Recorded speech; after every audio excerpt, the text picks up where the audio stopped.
So this is Mortal Kombat. What happened to Onaga? The horrific downfall of the Dragon King by History Behind the Warrior. Let's check it out, see if it's any good.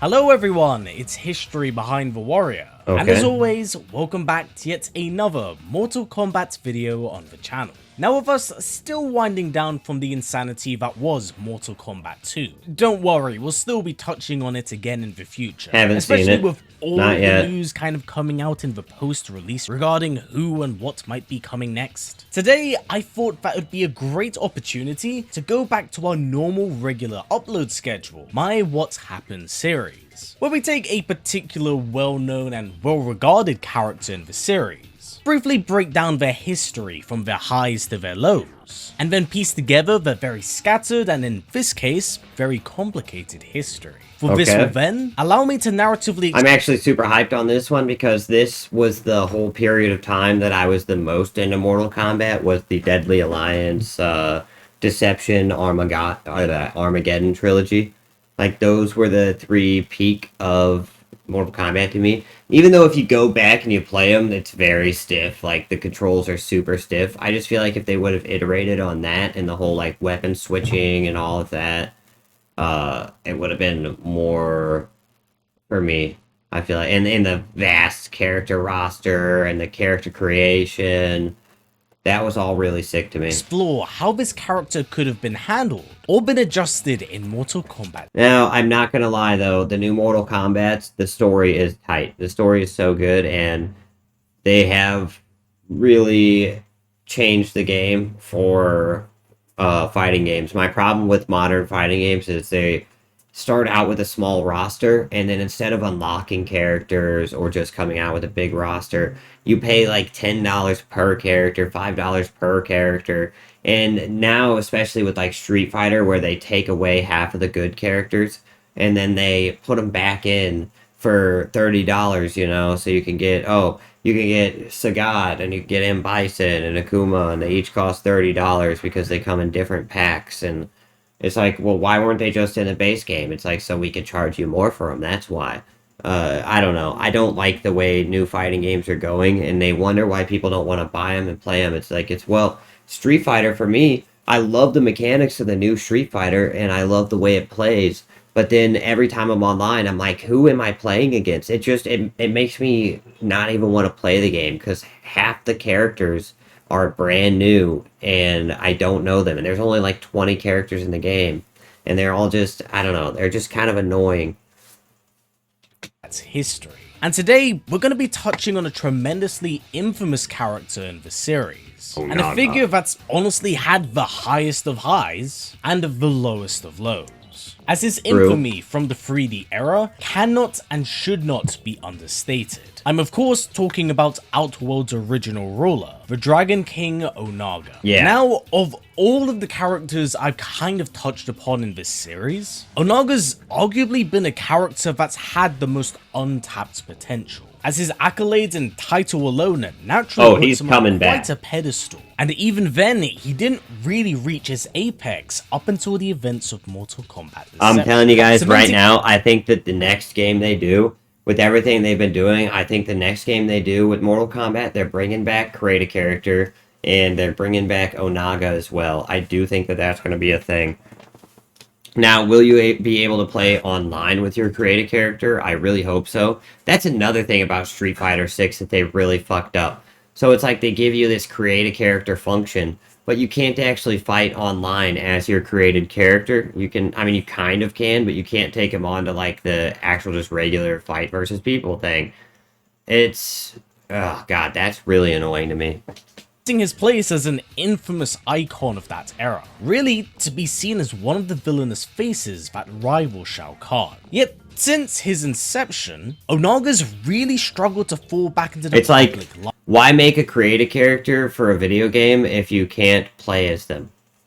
I mean, am I crazy there?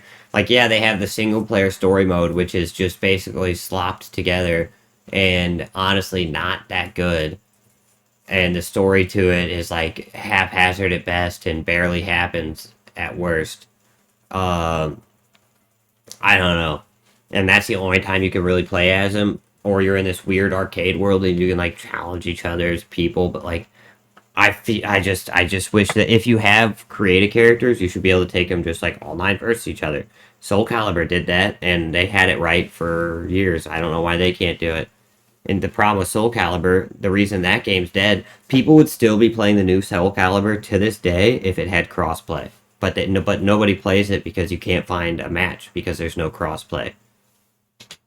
Limelight, even with the continuity having been rebooted twice. But what has caused Onaga such problems and issues? Why has he struggled to return despite fan demand? Well, that is what we will be touching upon and exploring today. But before we Here's the reason for that. This is the problem with Mortal Kombat a little bit, and I think that it's not really that big of an issue. They have a little bit of a problem of focusing too hard on the story and not being willing to bend it to bring in the characters that people want. They're kind of pulling back from that now with this whole multiverse thing. They're opening the doors for like, all right, so now we can finally really bring in just every character that everybody wants. You can have the thing, if you really want a fighting game to succeed though, in the future, here is a few things you need. One, you have to have the characters, like, it has to have at least 30, and this is my actual number. It has to have at least 30 characters from the original games that people like. It has to have at least 30 of them. And if it's a fighting game that's been out for a while, fighting series for a while, I know you have at least 30 characters to pick. So you have to have at least 30 characters from the actual games. Then you can have some new characters. You have to have at least 40 to 50 characters, in my opinion, in the base game before a fighting game will succeed. You can have it be full price, even the $70 price. But then the other thing you have to do is it has to be crossplay. It absolutely has to be. Past that, you can release DLCs all the time with your overpriced character packs and even release stage packs and stuff like that. You can do all of that and your game will still succeed if you just do those two things, and then obviously you build a game that actually works well. Obviously that's part of it that you have to do. But yeah. we do begin, just a quick reminder as always that if you like Also though, stop putting super attacks in every fucking game. Like, I mean, and I'm not talking about super attacks, I'm talking about ultimate attacks, the ones that do cutscenes and stuff. It's cool for Street Fighter. Street Fighter has had it forever. It doesn't need to be in every fucking game. Mortal Kombat doesn't need ultimate attacks. Fucking Tekken definitely doesn't need ultimate attacks. Fucking Soul Calibur for sure does not need ultimate attacks. It's ridiculous to me how every game just like, oh, well, or Street Fighter's popping off, so let's copy that. It's like, no, guys, the reason why people like these other games is because they all feel different. But if you all start making them feel the exact same, nobody's going to buy any of them. we do hear and wish to see more, please do give this video a thumbs up, a comment, and use the weird hype thing on your mobile device. That's what we call the Fortnite I know stuff like effect. this is quite tedious, but it is a really small thing that goes a tremendous long way in helping support. Alright, so this is one thing I'm going to tell you guys about my YouTube. This is a vow I make from now until the end of time. I will never once ask you to follow or subscribe to my shit. I think that that's super lame. I think that if you were going to follow or subscribe or like my video or anything like that, you would already. I think it's incredibly... I just hate that. I don't like that that's a thing people do in videos now. Like, it's just so... That's cringe to me. There's not a lot of stuff that's cringe to me, but that's cringe.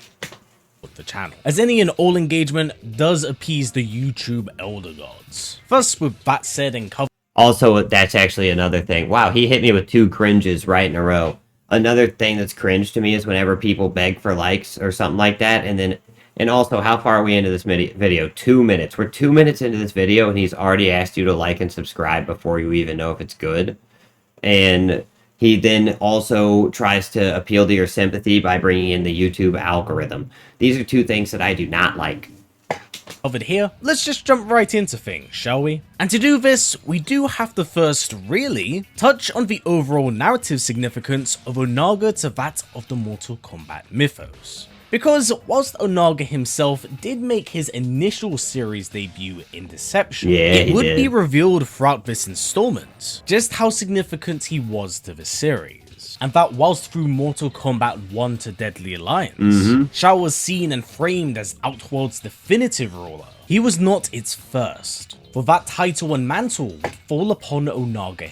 Yeah, but Shao Kahn was its most effective ruler. You have to, no matter what you say about how powerful Onaga is and how cool he is in the story, Shao Kahn was for sure, in the perspective of Outworld, Outworld's most effective, strongest, and probably for them, best ruler they ever had.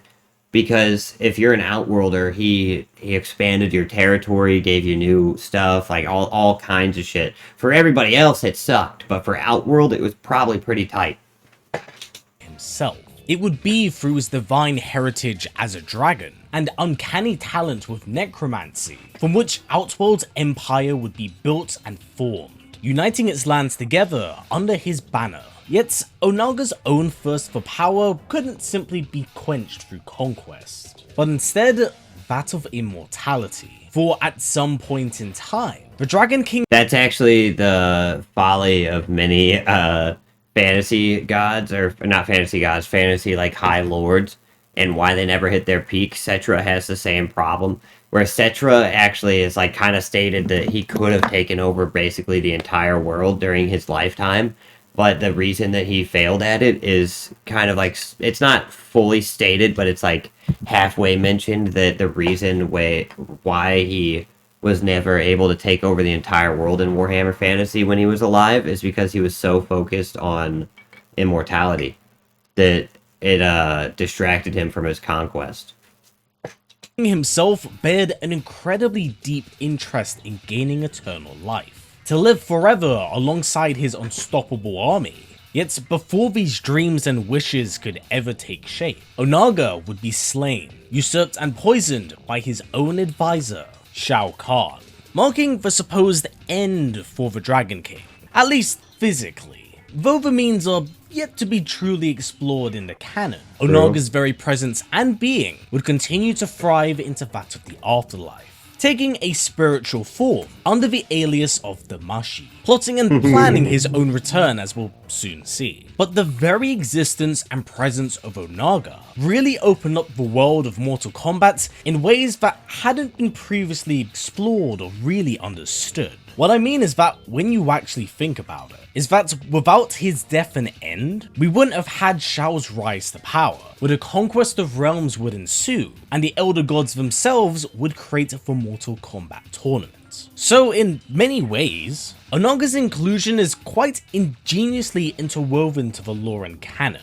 actually adding a lot to it, which is also what made his return so perfect, as it was at the right time and the right place. Yeah. Just prior to the events of Deception, it was believed for a short period of time that Shao had been slain, murdered by the hands of the Deadly Alliance, with the title of Big Bad Boss falling into the lap of Quan Chi and Shang Tsung. And whilst it can't be denied they were a formidable duo, the death of Shao Kahn kind of opened up a rift and a power vacuum in Outworld. Onaga fit in perfectly.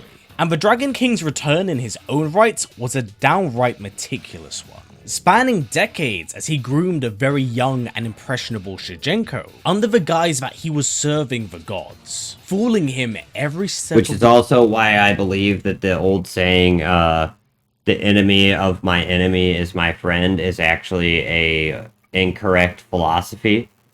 The enemy of my enemy is my friend so long as our enemy remains powerful.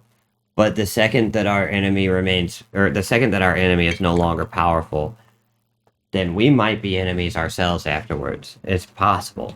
The way acquiring these Kami Dogus. So of all of the characters that were introduced during the 3D era, Onaga is arguably one of, if not the strongest narrative original character introduced during that time period. I'd say. It's why we still talk about him to this very day. Even so, whilst he had all of this incredible build-up and wonderful contextual world building, it would be all for naught in his defeat. Which, mind you, was kind of inevitable, for such Yeah. is the nature of most villains in Mortal Kombat. Has to but it's happen. arguably how it's handled, and most certainly the aftermath following this point. Shujinki spent his entire life building up to this one fight, which he also, the reason for everything bad that was happening in the Mortal Kombat world was specifically Shujinki's fault, or Shujinko's fault. So, for this whole thing for him to win, it made total sense. It was the only way. And actually, I don't even... It's really where this character does just win, right? kinda cascades. You see, shortly following his loss to Shigenko, Yeah. and later incarceration by Nightwolf with the Sin Eater, Onaga from this point onwards is very swiftly sidelined from a main antagonist to that of a side antagonist, which again, isn't necessarily a bad thing. Well, he kind of, after losing, coming back, all that plotting, and then losing to Shujinko, his, like, lackey in a way, it kind of destroyed his ego to a point to where he didn't even necessarily feel like he could lead. He still thought he was the leader, he still felt like he should be, but I bet subconsciously it probably would have destroyed him a little bit, you know? But I think the real damage that's done here, and the issue, is just how they kind of power creep Onaga so soon. Going into Armageddon, a lot of focus and build-up that was utilized through Onaga to that of the One Being would be shifted and sidelined in order to focus on a story between Blaze and the two Edenian twin brothers of Fate, Taven and Dagon. So now Yeah, but at this point, Onaga had already been defeated, and Blaze was a threat at all, and this was the thing to bring together everybody. And Blaze was fucking awesome. Blaze's story had been built up from literally Mortal Kombat, I think 2, maybe it was 1, when he was standing on the bridge in the background of the, like, shadowy bridge fight area. I don't remember what it's called. There already was quite a bit of whiplash going into Armageddon, but what really cemented a lot of feelings towards Onaga was Midway's design philosophy at this point in time, because with each new subsequent game and installment, He was also, by the way, Onaga was fucking hardcore in Armageddon. He was badass.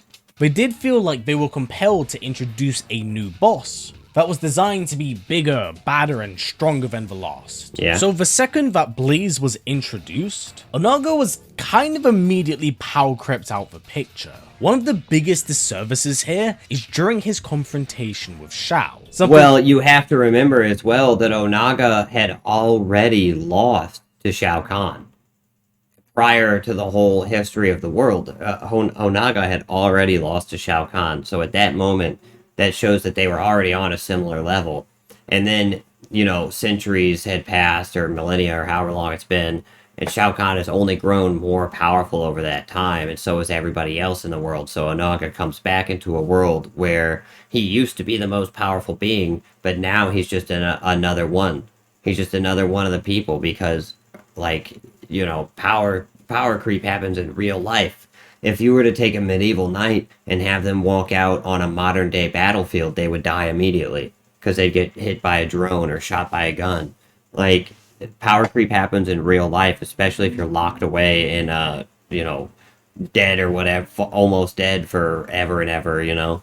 Other people are still going to get stronger. And especially if they're like pseudo immortal beings, those people are just going to continuously get stronger. But naturally, we as fans were all excited to see for Shao to get his comeuppance and be confronted by the fallen emperor. I love he did that. Somehow and some way, off screen, Shao is able to best the Dragon King, then returning back to the pyramid and acquiring the... I don't see that as a problem at all in the lore. I really don't see that as a problem. Power of Blaze, which just waged more questions than answers. Not really. Because even till the... Shao Kahn has always been able to defeat his enemies. He's always been powerful. He barely ever loses. Like, Shao Kahn is a badass. He only ever kind of loses, but he never truly loses. This very day, with all of the arcade ladder endings we've had since then, we still do not know how this happened, as one of the biggest reasons why Shao had poisoned Onaga was the fact that he feared to confront him in combat. So Back then, but it's been a long time since then, and he by the way, he poisoned Onaga and then still beat him in combat. Like he didn't just poison him and then he died. He poisoned him and then beat him in combat. So and then like a long time has passed and Shao Kahn has been getting more and more and more powerful. So when Onaga comes back and fights him, they're more on the same level than they were before. He doesn't need to poison him anymore. And he has more deceptive tactics, he has more abilities, he has a ton more souls that he's stolen. Poisoning him was the smart option. Now mind you, since Plus Onaga's coming into a world where there are many new fighting styles that he's never seen before. He's used, no matter how good you are of a fighter, if you're fighting against a style that you've never fought against, it's going to be harder. Think of any Elden Ring fight you've done. The first time you did a boss, it's a lot harder than the 10th time you've done the boss, because now you've learned the pattern of the boss fight. Events occur. Shao has grown significantly stronger, as the merging of realms helped elevate his power, but this isn't translated well over into game, which now in turn does bring me up into the reboot's canon. And this is where things get pretty complicated, I can't lie. With the time skip and changes to this established era, we had a completely new and very different canvas that he could thrive upon. And here's the thing, an Onaga return was actually set up behind the scenes, as during the release window of Mortal Kombat X, there would be a canon tie-in comic which did allude to his inevitable return. But unlike that of the prior canon, where the host was Reptile, this time the twist would be that it was Goro, which is actually a genuinely cool idea. It's a neat creative decision, as Goro himself really kinda struggled to be narratively relevant from 9 onwards. Thus, this was a really good way of keeping that character in the conversation, especially with how everyone else. Goro became a good guy and then they just kind of threw it away. Goro should have been like this awesome, like Vegeta transformation in my eyes, and then they just kind of threw it out the window. Was evolving. Things seemed incredibly promising, but nothing actually came from this cliffhanger, and well, why? Well, bear with me, because this is where everything gets like super confusing and very convoluted. Now, it has been confirmed in an older interview I had with the former MKX writer, Sean Kittleson, that the build-up here from the comics was indeed supposed to lead to an Onaga Goro story arc. That would have been sick. But it was something which was going to be strictly narratively relegated to that of the comics. So they did actually intend for a second wave of comics. I'm sorry, but if you have a video game series or a TV series or anything like that, and something only exists in the comic, then it actually is not canon to me. I mean, I know it is technically canon, but it's not to me. Where this plotline could be explored. However, such plans for this would be shelved due to the poor sales of the comics. But going into Mortal Kombat 11, Sean would go on to be one of the writers for that game, interjecting elements of the comic through various intros involving Shiva, which he touches upon how Goro became a host for Onaga, and was later slain and defeated in between the events of X to 11. Kind of wrapping up that plot thread, albeit in a very unsatisfying way. But considering the circumstances at hand, and the narrative directions they were kind of given and going for, this was ultimately the best and only way the storyline could have been resolved. Chronica. So that's it, right? Well, no, it's gonna get a tad bit more confusing, because during the events of Mortal Kombat 11, one of the biggest takeaways and established elements that we're still kind of suffering from to this very day is that of multiverse theory. Nope. Don't agree with this. Don't agree that it's a suffer at all. I know that the story might have a bit of a problem from it, but the multiverse thing, I think, is opening us up to allowing all the characters that we love to exist and them to still be able to write whatever story they want to do so we can get the best of both worlds. I want my favorite characters back in the game.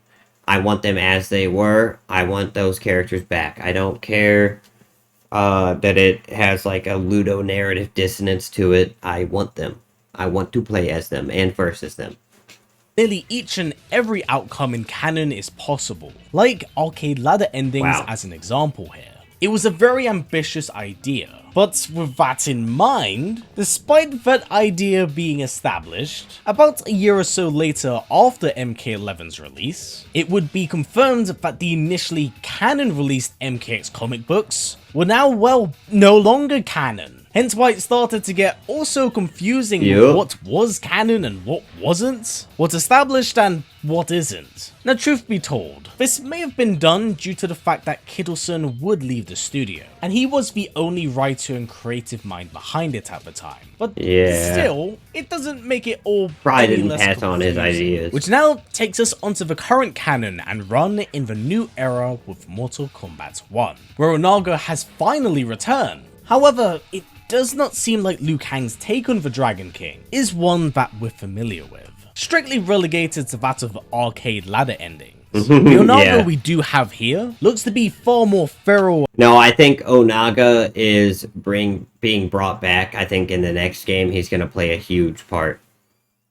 And savage than his more tactical and mindful Dragon King persona, prioritizing strength, size, and power instead of smarts. Very little is known from the incredibly bare building blocks we do have here, but considering just how drastic some character changes are from the new era, it wouldn't be a far cry belief to think that some changes and alterations might be done to the character here. Yet, even with that said... No, I really think that this is all setting up for the next game to be a giant crossover where we just get all of our favorite characters from the past how they were. Like, because I know the Mortal Kombat character writers are obsessed with writing stories and they need them to make sense and to be built on the last one. So the only way for them to do that and to give us the fan service of giving us every character is to do it this way. That's why I think they're doing this. Due to the overall poor reception of the new era, it's still ultimately up in the air of what comes next for the series moving forward. Whether or not we do follow upon this canon, or we start off fresh. I don't think the new era had a poor reception. Maybe I'm off base with this, but a lot of the people that I know that actually played Mortal Kombat liked the story, and they even told me that I had to get Mortal Kombat Aftermath, that story was, like, amazing. So I don't know where this is coming from. Like, the people I know in real life that I've talked to have all really liked the new Mortal Kombat, just as much as they liked the old ones.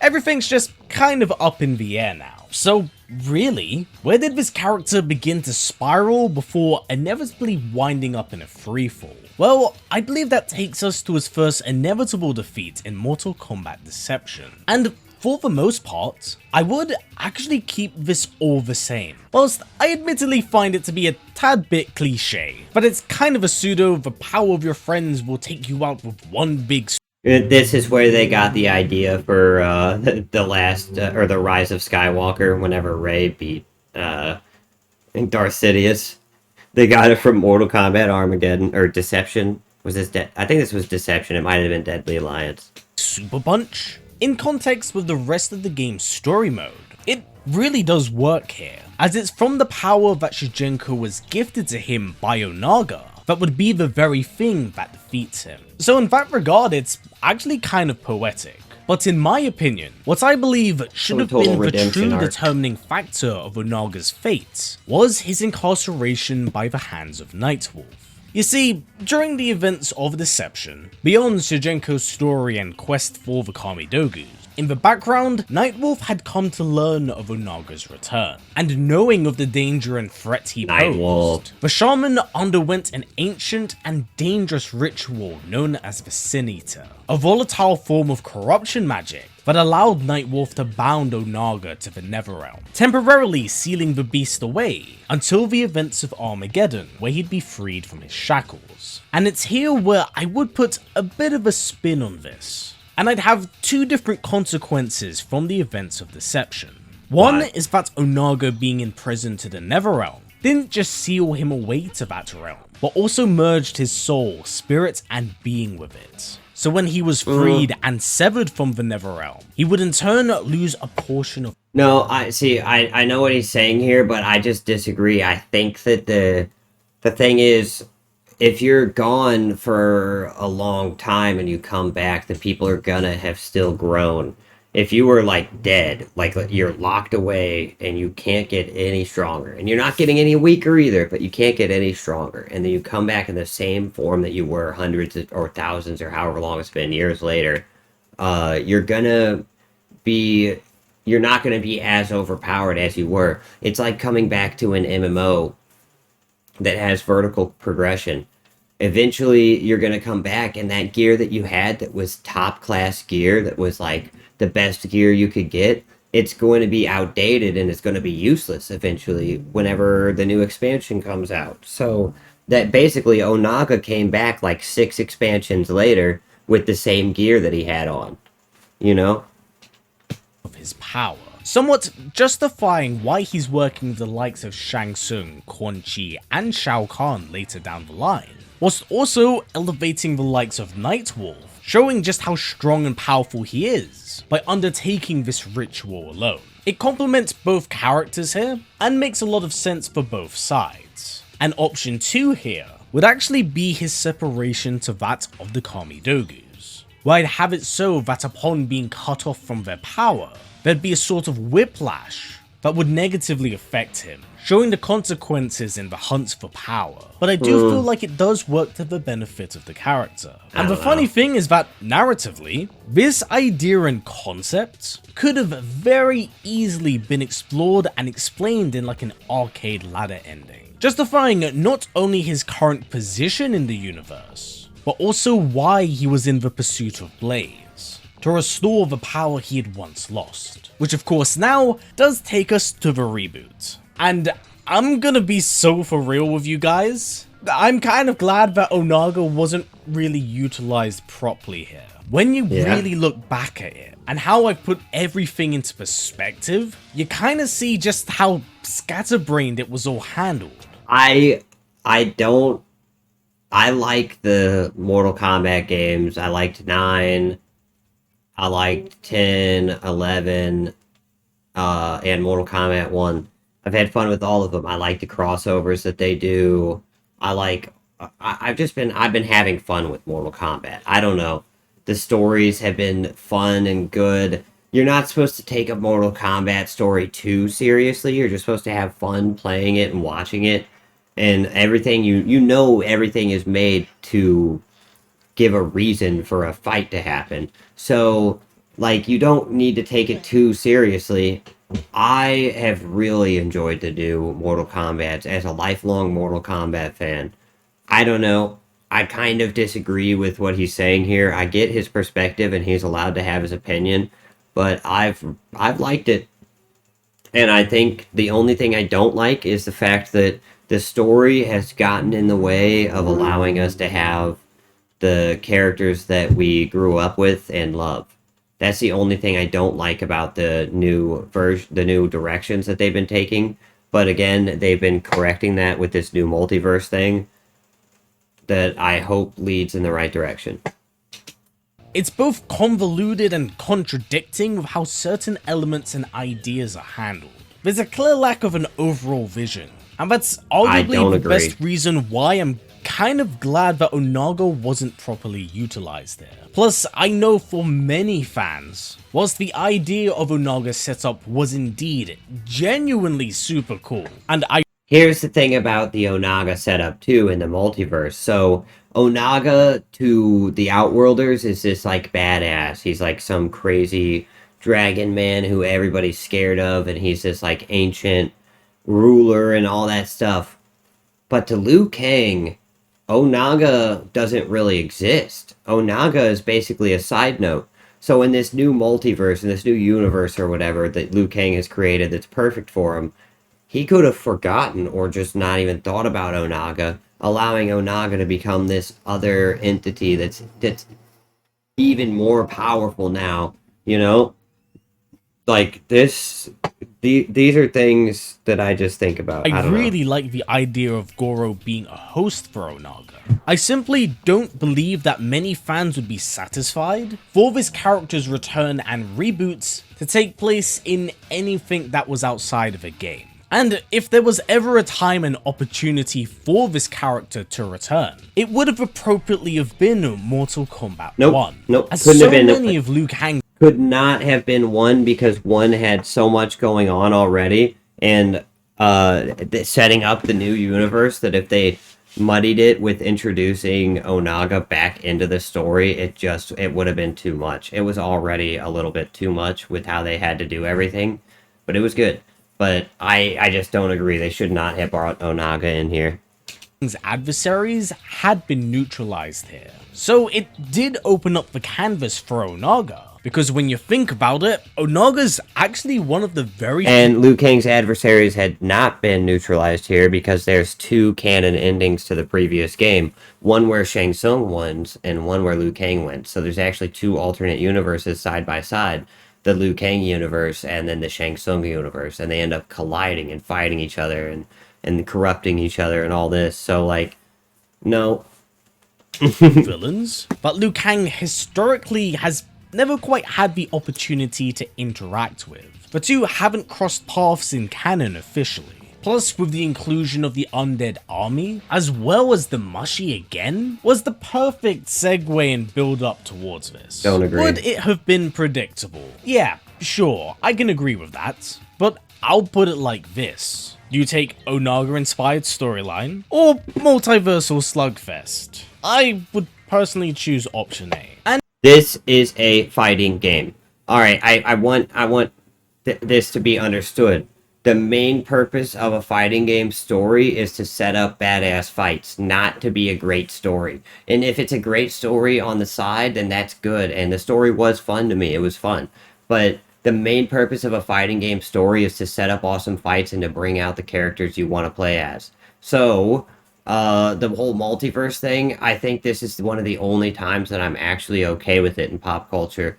I love the multiverse in the fighting game because, like I said, it allows for all the good shit. I just really don't agree with this dude's hate towards the multiverse. This is a fighting game, this isn't The Last of Us, this isn't God of War, this isn't the Spider-Man games, this isn't some story-based game, this is Mortal Kombat.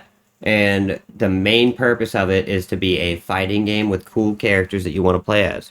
And here's the thing, right? It really did feel like we were building up into this. As the events of Mortal Kombat 11, in terms of timeline setup, was believed to be a reapproached retelling of Mortal Kombat Deadly Alliance. Yeah. So due to that misstep, here it felt like they were combining both Deadly Alliance and Deception to make it up to fans after the negative reception of 11. What negative?